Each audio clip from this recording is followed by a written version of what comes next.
कोणत्या प्रकरणासंदर्भात आलाय तुम्ही? प्रियांका मॅडम यांच्यावरती अन्याय झाला.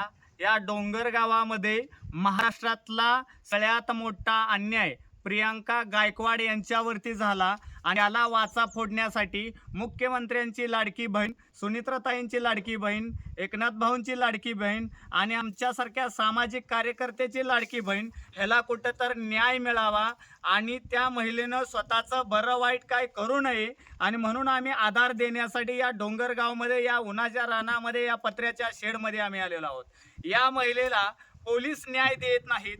कोर्टाचा निकाल त्यांच्याकडून असताना प्रांतानं आर्थिक साठलोट करून हा न्याय दिलेला आहे का, हे आमचं मत आहे. कोणत्या आर्थिक अभिलाषापोटी ही गोष्ट केलेली आहे का, ह्याचा पूर्ण SIT चौकशी होईल, ED चौकशी होईल, या सगळ्याच गोष्टीची पर्दाफाश होईल आणि शासन यंत्रणा जर याच्या जबाबदार असेल तर 100% मी आणि रामचंद्र घोटुगडे आमच्याबरोबर काय 20 ते 30 जणांची टीम आहे. अमित शाह साहेबांच्याकडे, देवेंद्र फडणवीस साहेबांच्याकडे यांची तक्रार करून या महिलेला 100% न्याय मिळेल. आणि जी वैशाली मॅडम आहे, ॲडव्होकेट वैशाली मॅडम, या कोर्टाचा आणि वकिलकीचा धाक दाखवून या आपला महिलेला त्रास देत आहे मानसिकदृष्ट्या.